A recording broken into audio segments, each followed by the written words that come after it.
দাঁড়া, বল তো সমস্যা কি? বাবা আমি মরতে চাই, আমাকে মৃত্যুর সঠিক পথ দেখান বাবা। হে বৎস, আজ আমি তোকে মৃত্যুর সঠিক স্বাদ বুঝাবো। তাই করুন বাবা, আমি মরতে চাই। হিং তিরিং বিরিং সিরিং, স্বর্গের পথে হোক তোর সিঁড়ি, আসন্ন হোক এক সুন্দরী যুবতী নারী। হে নারী, তোমার পাশে যে বলিষ্ঠ পুরুষ দেখছ, আজ থেকে সে তোমার স্বামী। যাও, তাকে নিয়ে তুমি সংসার করো। বাবা আমি তো আপনার কাছে মৃত্যু চেয়েছিলাম, আপনি আমাকে বিয়ে দিলেন কেন?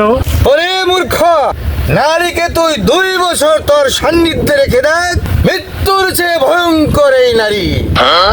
শোন তবে মূর্খ, আমিও 30 বছর আগে এক নারীর সাথে সংসার বেঁধেছিলাম। জীবন বাঁচাতে এখন আমি সাধু সন্ন্যাসী।